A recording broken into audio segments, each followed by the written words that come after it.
In this tutorial, I'm going to talk about which many beginners or intermediate artists also struggling with, and that is mixing the watercolor.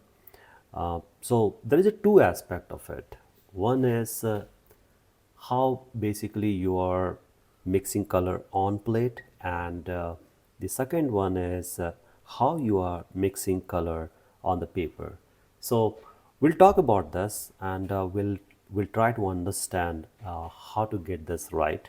So you will not get muddy color in your painting, or why you should also need to have a little bit of a muddiness in your painting. So we'll understand in all aspect of it, right? So let's first jump into this watercolor mixing on plate. So basically, it's typically depends on two things. One is when you mixing color. So typically you just take a color, let's take an example. You've just taken this color, right? Now look at the volume of water I have. Okay, so how much water and the color you are taking, that is so significant. Now I've just taken it this much of color, and I'm just trying to take a lot of color from here, right? So that's the one volume. Now I wanted to make it, now see like how much water I have. Now if I wanted to make it a little more thinner, I'll just take a little more color into it and I'll mix it, right?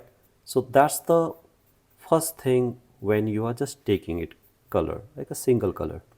But when your intent is to mix it, right? So you basically what you do is you just take any color, like you have just taken this cool color, and then I'm just taking some color which is a little warmer.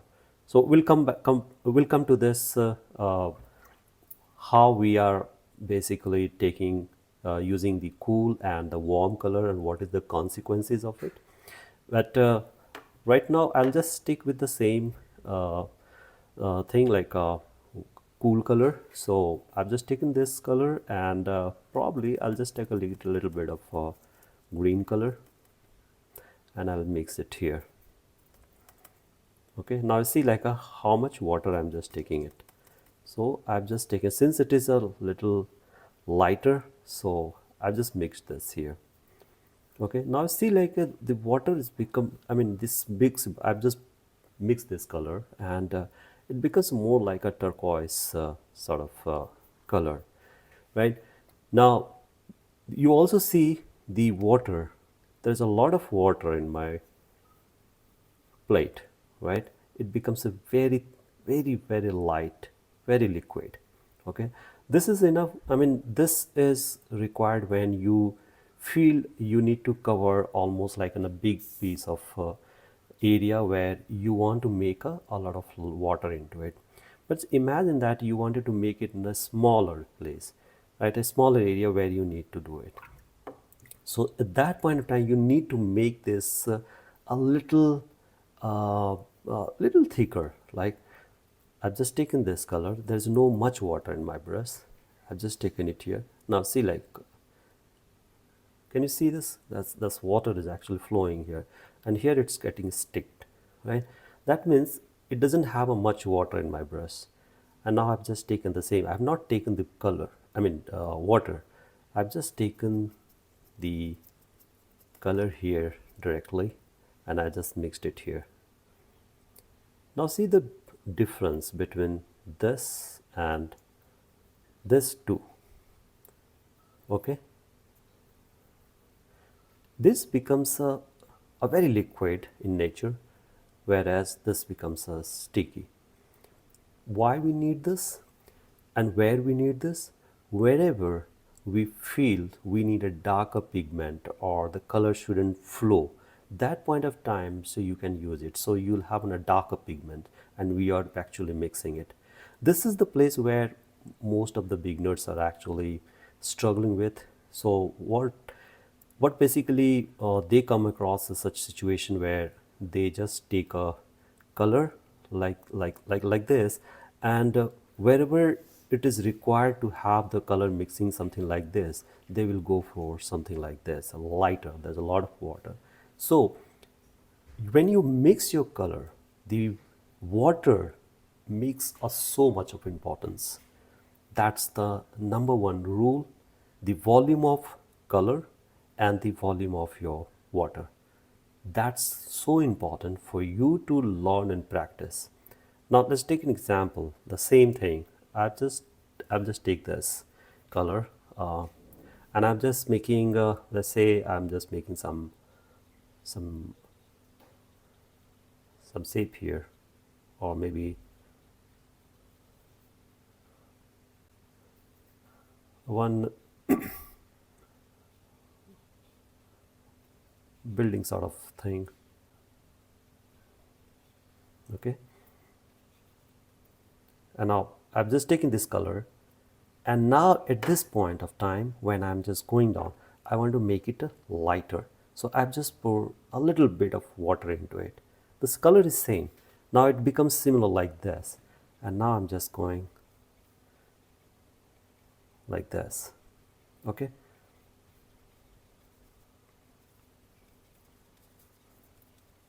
if I want, I'll just take a plain water and I'll just pour it here, something like this. Okay, now just imagine that you are just working on this. Is a very common mistake I see, a lot of beginners. So if they wanted to achieve this kind of result, where they wanted to have some contrast and then a lighter, so they'll mix this color like this, what we have done here, and when you'll paint here, you'll see this lighter pigment, right? It's a lighter pigment. And what happens is when you just start taking more water into it, start taking more water into it, and you just make it like this. Okay, so what it does is it makes a very lighter pigment. There is no depth into it. Okay, so now imagine that you did some mistake and you wanted to bring something like this. You have to go back here, take this ultramarine blue, and I've not taken the water, I've just taken this color, and I mixed this both together, which I'm having now a little thicker color into it, and I just pour it here, just a bit of it.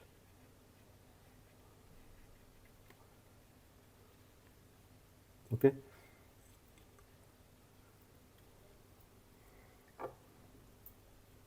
right? So now this is the time when you get something like this. Okay, so typically when you paint, when you mix color, you have to be very much sure that how much water basically you wanted to use it. Now just look at the other aspect of it. Now I've just taken this color on the plate. Now I want to mix this. Most of the time a lot of people are doing is they are mixing a color in paper itself. I'll take an example here. Let's say I just wanted to make it a little depth here. So I'll just take this color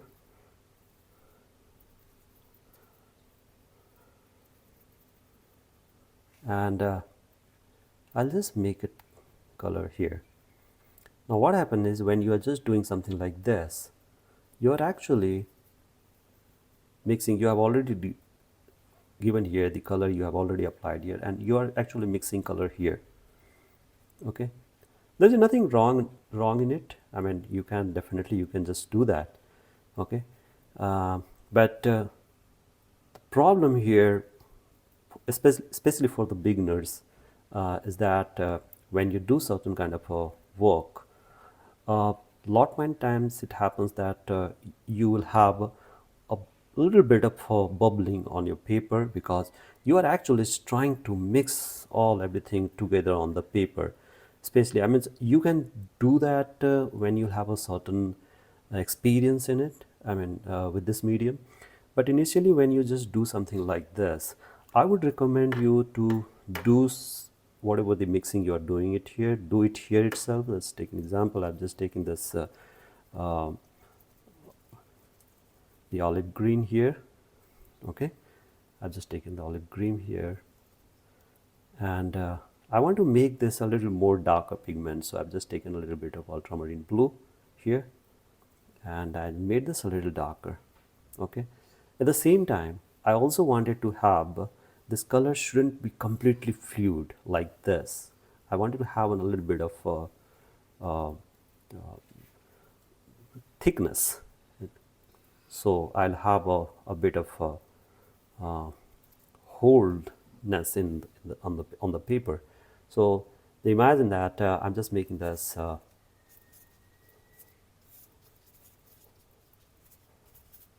like this. I want to make a tree, let's say an example, and I've just wanted to have here, I've just given the color here. Now I want to have a little darker pigments here and there. So what I'll do is I will just take this color again, I'll just mix it here, right? Now see, like I'm mixing, all these mixings are happening here, but look at the volume of water. That's important. That's the whole point is I just wanted to make it lit, mixing color on the paper also. Now see, this is where you are basically mixing the color here with a certain depth and the light.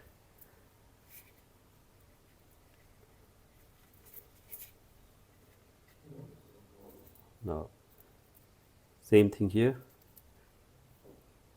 I want to make the branch of this, so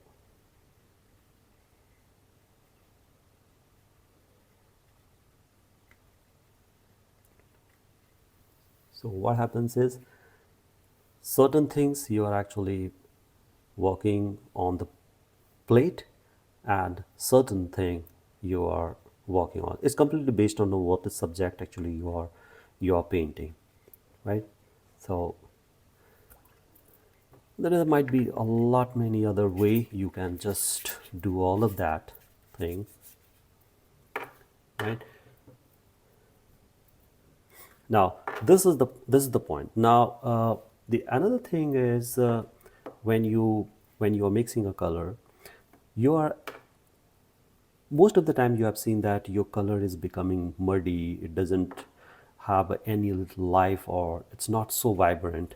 The most of the time the reason being is that your watercolor, basically you are working with cool and cool color and the warm color. So these are the warm color and these are the cool color here we have here, right? So basically, and it's not necessarily that you will always, your muddy color is always bad, and I'll tell you why. So let's look at the first the what happens when you mix warm color and cool color. So here I'm just make this two color here. I've just taken this Serbian blue and I mix this here. So now you see this, what happened is the immediately when you just mix this two color, this becomes a little off color. The colors are little off. Okay, so that becomes most of the time what happens is that people are, especially beginners, they'll get frustrated about this. Okay, why I'm just getting it, and they'll just start mixing the color here. Now this is the thing. Now imagine you have just worked under two color and now you are adding the other color. Let's say example, I'm just mixing a red color into it. So what happens is the more and more color you will be mixing, you will see some bit of challenge. It's very difficult to manage for people because it start becoming muddy and muddy. So I would suggest you initially, I mean, you should decide where you have to give this muddiness. Muddiness is not like it's not good. It's really important But if you wanted to bring this vibrancy in your painting, what is the volume of the color of it should have? Like example, I can use this here somewhere for um, land or other whatever the other object you wanted to paint it. You can just do that. But this example, you just made it here something like this. Many time it happens and they just pour it here like this here, and the moment you're just doing it here, it actually becomes so becoming, I mean, start becoming dirtier and dirtier. And this, imagine that the entire painting, when you will do this with this kind of a work, this kind of a color everywhere in your painting, it will start looking very muddy. It will not have a life. So you should have a proper balance of it. You should see how much the color you should have. So initially, let's example, in this painting you'll have a probably the 20% of your not 20, I mean, I would say around 35 to 40% of the cool color, and then uh, the warm color you should have probably uh, probably you should have in your painting as a 35 to 40%, and 20% you should have the muddiness, whatever muddiness for a reason. Like you can just take an example of shade of this, right? Shade of the people, or shade of the architecture, the all that. So those things you can just do it. So you need to do a lot of experiment doing something like this. So you'll have a better understanding how to mix this color. So you should always be sure that when you are mixing this two color or three color, mixing cool color and warm color, try to avoid, I mean, if it is required, that you just dry this and then you go for, once your layer is dry, then you should go for the second layer, where you can also try something like this. But my recommendation would be, if you are a beginner and you don't have a much exposure with a watercolor, don't mix cool and warm color together. Just stick with if you are just working on the warm color, just keep it in a mix color. Even if you wanted to mix three color together, you can just do that. So you will not have a muddiness in your painting. So example, I'm just saying that this one, I have this, I've just mixed it here. You still have a fresh light color, right? I'll just mix this little orange, so you have a lighter, right? Now if I'm going to mix this color, uh, cool color, and this example, I already told you this green color, so you'll have enough freshness. But the moment you're going to mix all this, see what happens. It becomes dirtier, dirtier, dirtier. And imagine that if you are not able to control it in your painting, then your painting will look very, very dull, and there will be a lot of muddiness in your painting. So avoid doing that. Stick with, at least for now. But again, I'm just bringing that it doesn't mean that your muddiness is not good. Muddiness can bring a lot of value to your painting.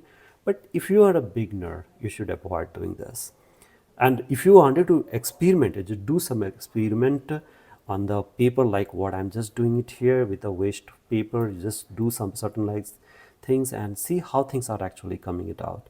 And that will be a wonderful way to express your creativity, the watercolor, understanding the watercolor temperament, and the overall approach of this.